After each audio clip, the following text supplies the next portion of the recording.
Muy buen día. Vamos a iniciar la clase que corresponde a psicopatología de la atención. Lo primero que debemos recordar cuando hablamos de estos temas es que la atención es parte de todo el complejo de funciones que tienen que ver con la conciencia. En ese sentido, la atención solo es un pequeño aspecto de todo lo que incluye la conciencia. Así como vemos nosotros, tenemos aspectos de sensopercepción, de representación y también tenemos aspectos funcionales como la inteligencia, como la atención, la concentración, la memoria, la orientación. Todo esto, todas estas funciones y todos estos aspectos que involucran la conciencia forman el vivenciar de, del día a día de las personas. Es justamente sobre este vivenciar sobre el que nosotros tratamos de trabajar para verificar cómo funciona en las personas. Y en esta clase nos vamos a enfocar directamente en los aspectos que tienen que ver con la atención. En ese sentido, vamos a empezar definiendo a qué le vamos a llamar atención. Y vamos a tener varias definiciones. Lo importante es que nosotros vamos a tratar de establecer eh, algunos puntos importantes sobre los cuales debemos de basar todo lo que vayamos trabajando a futuro. En primer lugar, vamos a decir que el proceso de atención es un proceso cognitivo. ¿Qué quiere decir esto? Es un proceso que tiene que ver con el pensamiento. Es decir, cuando hablamos de atención, estamos hablando de un proceso mental. Este proceso mental, que tiene que ver con la atención, con el pensamiento, está orientado por la actividad del cerebro. Ya vamos a ver qué partes del cerebro son las involucradas y están destinadas o van dirigidas a un objetivo específico. Este objetivo específico puede ser de origen interno o puede ser de origen externo. Es decir, lo que está despertando este proceso cognitivo puede ser que esté adentro del cuerpo o que esté afuera del cuerpo. Lo segundo importante es que este proceso cognitivo puede ser de dos formas. Puede ser espontáneo, es decir, puede ser de forma involuntaria. Tal puede ser el caso de mientras nos encontramos estudiando para el examen de psiquiatría en una biblioteca y, y empiezan a sonar fuegos pirotécnicos. El primer estallido llama nuestra atención inmediatamente. Ahí estamos hablando de una forma espontánea de atención. Es decir, ese proceso cognitivo del que estamos hablando se dirigió hacia un elemento externo, que en ese caso eran los fuegos pirotécnicos. Por otro lado, nosotros podemos estar escuchando una gran cantidad de fuegos pirotécnicos. Sin embargo, nosotros podemos decidir mantener nuestra atención en el libro que estamos leyendo. En ese momento, nuestra atención se convierte en una atención voluntaria. Entonces, otro de los aspectos que debemos recordar, que debemos definir, es que la atención puede ser espontánea o puede ser voluntaria, y que de ser espontánea puede pasar a ser voluntaria o viceversa. Y la otra cosa importante que debemos recordar es que es un proceso cognitivo, que los estímulos que lo despiertan pueden ser internos o externos. Esos puntos, por favor, anótenlos, guárdenlos, porque seguramente nos van a servir mucho a la hora de estar evaluando pacientes. Un segundo punto que es importante recalcar es que la atención, fíjense bien, lo voy a encerrar, no es un proceso unitario. Quiere decir, no depende de una sola función ni de una sola estructura. Por otro lado, sí hablamos que es un sistema funcional complejo, que es dinámico, que se activa por diferentes estímulos y que tiene una jerarquía. En ese sentido, vamos a decir que los estímulos que pueden llamar la atención,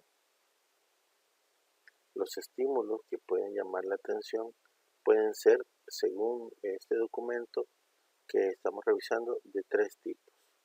Pueden ser sensoriales, pueden ser cognitivos o pueden ser motores. ¿Qué significa esto? Por ejemplo, un estímulo sensorial puede ser la temperatura que llama nuestra atención, puede ser que tengamos mucho frío o que tengamos mucho calor, puede ser también un estímulo de hambre, que tengamos hambre y que eso no nos deja concentrarnos. Puede ser, por ejemplo, un estímulo sensorial de un ruido que no nos deja concentrar. En este caso estamos hablando de atención involuntaria, que es espontánea, como la vimos anteriormente. También puede ser que la actividad sensorial sea voluntaria.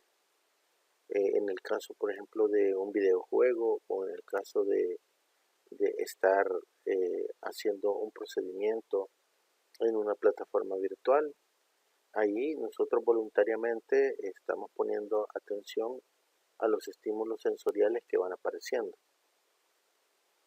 También en el caso de que sea cognitivo, de repente puede ser que aparezca una idea que sea interesante para nosotros y que esa idea robe nuestra atención, o que estemos repitiendo constantemente una canción que sonó hace 2 semanas, por ejemplo, y que nosotros la estemos repitiendo constantemente en nuestra mente y que no podamos dejar de repetirla.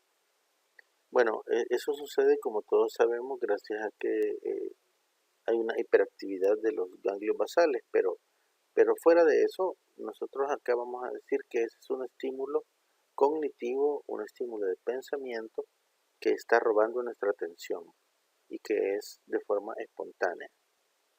Y finalmente, los estímulos motores pueden ser, por ejemplo, que de repente aparezca un temblor, aparezca rigidez en alguna parte del cuerpo, ¿verdad? Que llame nuestra atención. Igual puede ser de forma espontánea o puede ser de forma voluntaria. Bien, ¿qué áreas del cerebro son las que están involucradas?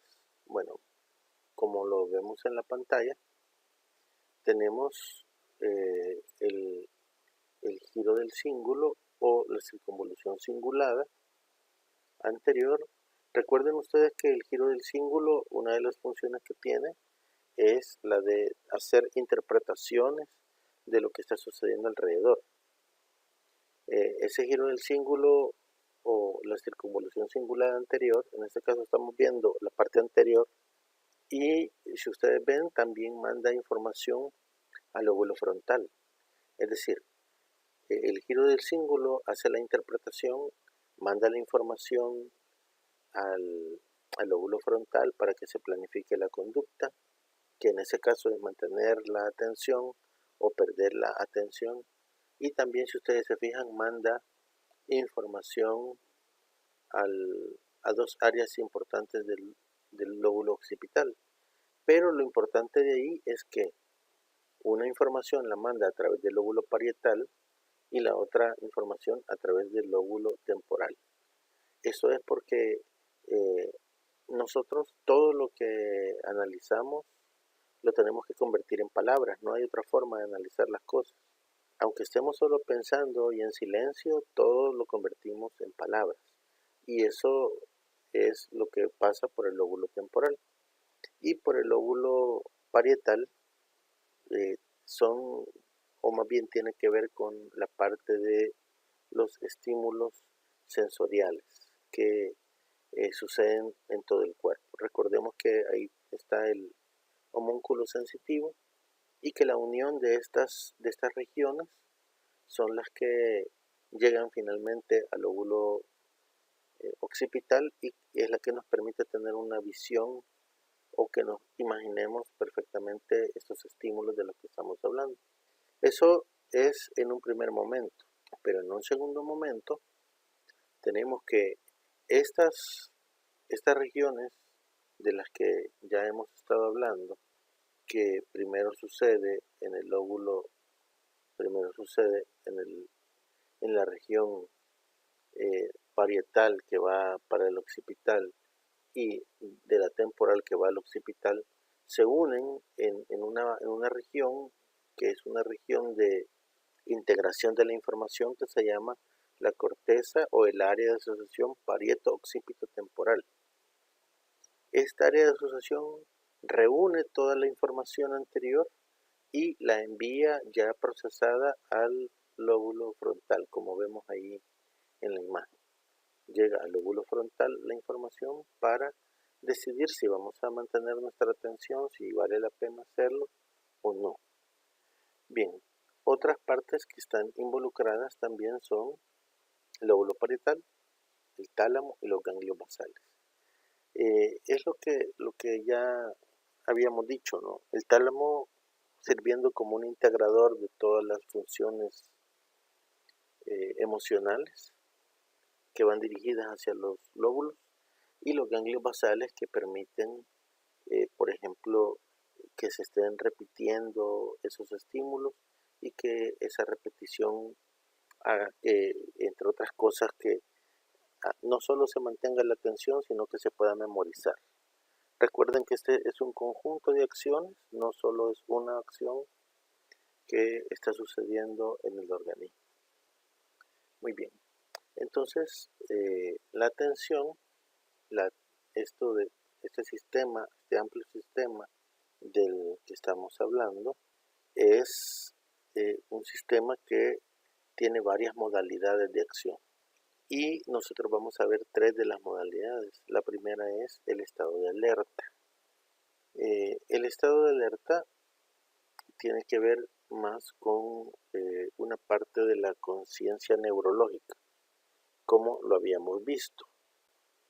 No es directamente un estado de atención voluntaria o espontánea, sino más bien es la base funcional o es la modalidad funcional sobre la cual se van a montar los dos siguientes tipos de atención. Sin el estado de alerta es prácticamente muy difícil, por no decir imposible, que se mantengan los otros estados. Así, por ejemplo, en un estado de obnubilación o en un estado de inconsciencia, no podemos mantener atención ni sostenida ni selectiva.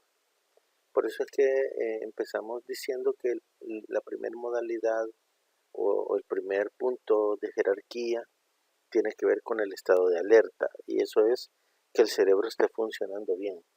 Luego pasamos a un estado de atención sostenida. En la atención sostenida, desde que escuchamos que es sostenida ya nos hacemos la idea que es una atención que es en su mayoría voluntaria. Sin embargo, puede haber atención espontánea que sea sostenida, como en el caso de al tener un estímulo sensorial doloroso, por ejemplo. Nosotros no es que voluntariamente querramos tener nuestra atención sobre ese estímulo, sin embargo, la intensidad del estímulo hace que la atención se vaya para ese lado. En ese caso sería una atención espontánea. Sin embargo, siempre es sostenida. También cuando la hacemos de forma voluntaria estamos hablando de que es sostenida. Y pasamos al tercer punto, que es la atención selectiva. Acá la diferencia que hay que hacer es que primero vamos a decir que todas las atenciones selectivas son sostenidas, todas, pero no todas las sostenidas van a ser selectivas. Es decir, es más amplia la atención sostenida que la atención selectiva.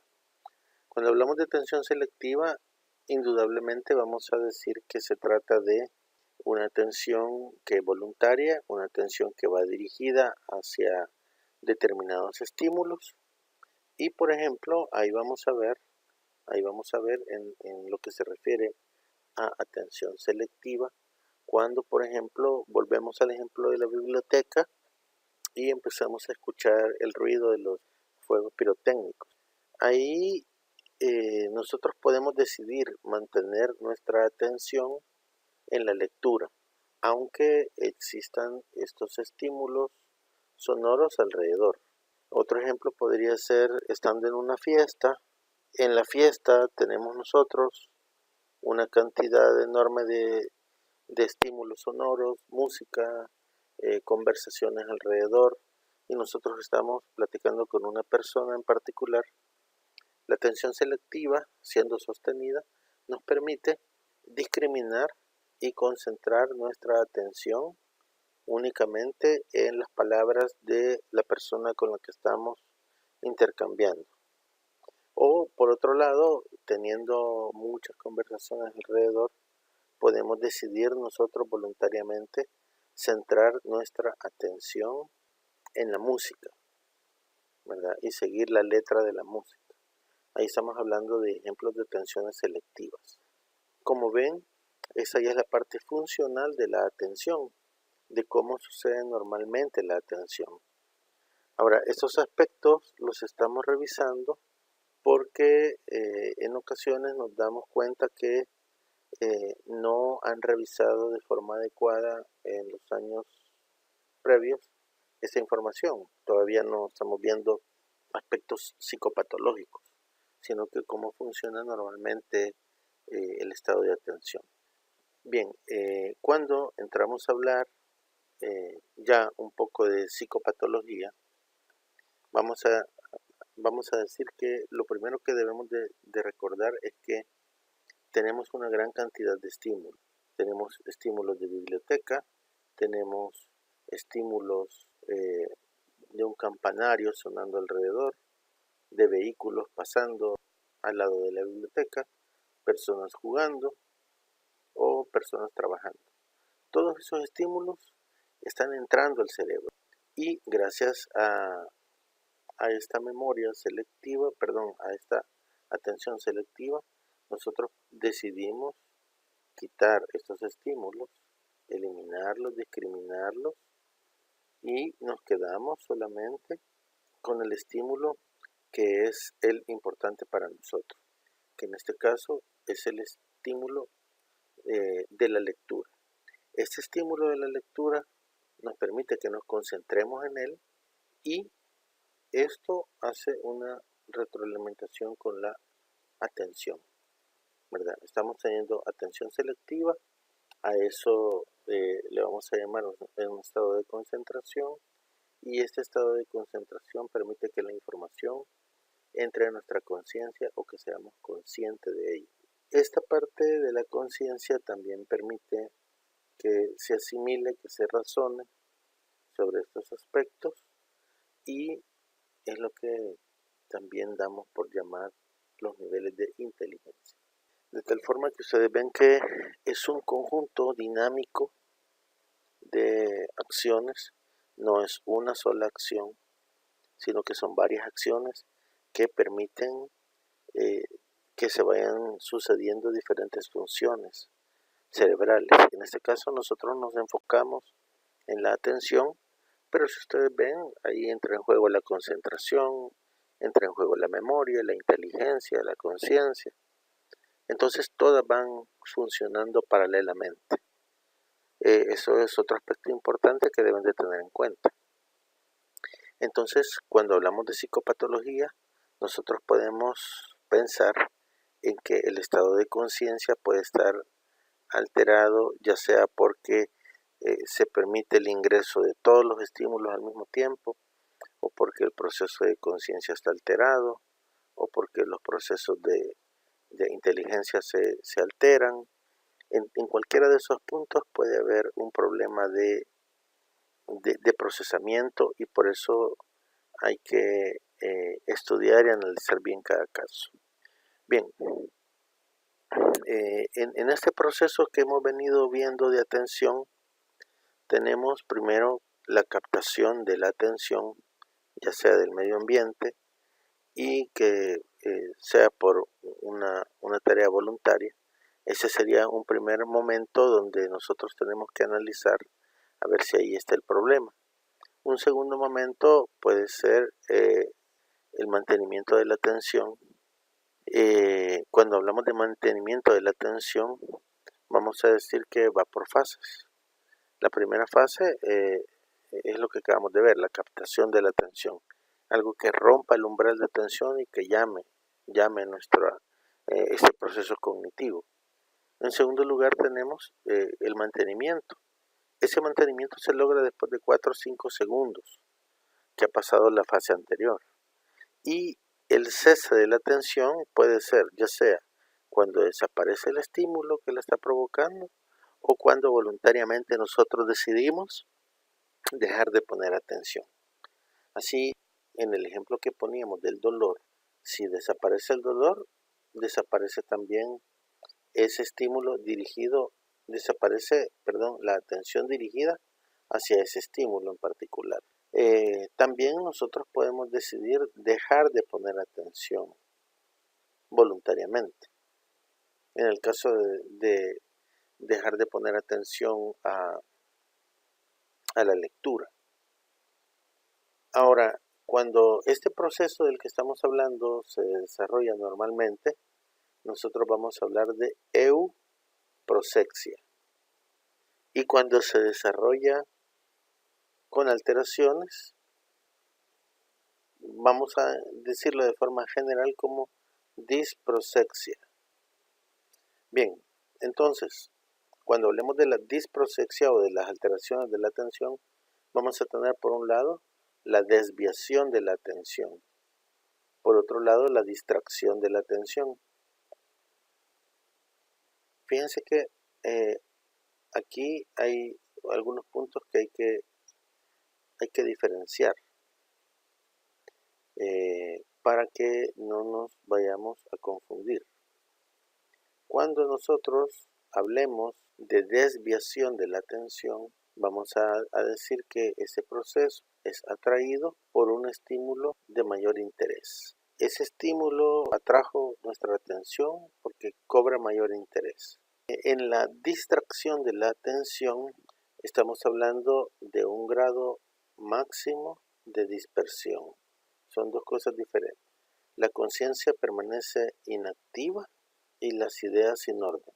Es decir, puede ser que en la distracción ya estamos aburridos de leer o estamos agotados de leer, y entonces las ideas, ese proceso se empieza a dispersar. No necesariamente porque nuestra atención se haya puesto en otro estímulo, sino que por agotamiento del proceso. En la desviación, ahí sí, ¿verdad? Aparece un nuevo estímulo y este proceso cognitivo es atraído por ese nuevo estímulo. Esta diferencia, por favor, también anótenla, porque va a ser de mucho interés a la hora de evaluar pacientes. Entonces, ya sea de la desviación de la atención o de la distracción de la atención, cualquiera de estos dos elementos, vamos a ver nosotros estos desórdenes de atención. Así, nosotros podemos ver elementos, por ejemplo, como lo tenemos en la pantalla, la aprosexia, cuando no hay atención en ningún aspecto, la hipoprosexia, cuando la atención disminuye, la hiperprosexia, la hipermetamorfosis el síndrome de Korsakoff y el síndrome de déficit de atención. Algunos más conocidos que otros completamente desconocidos. Son los más representativos. Cuando hablamos de aproxia, vamos a decir que nos vamos a referir a la falta absoluta de atención. En la hipoproxia existe una reducción de la capacidad de atención. La atención se vuelve superficial, pobre y hay tendencia a ser distráctica. En la hiperproxia hay un aumento de la capacidad de atención. Esta atención por lo general es espontánea y esta hiperproxia se logra a expensas de una disminución, de una notoria disminución de la atención voluntaria. Es decir, en la hiperproxia vamos a tener predominio de la espontaneidad. En la hipermetamorfosis hay una exaltación de la atención espontánea, nuevamente de la espontánea, en detrimento de la provocada. Cualquier estímulo desconecta al paciente de la situación anterior que captaba su atención. Esto es el proceso que vemos en los niños con déficit de atención. Hay una hipermetamorfosis, o sea, lo que sucede es que la forma de la atención cambia constantemente y hay un umbral muy bajo de atención, la atención se rompe constantemente y aparecen estos problemas.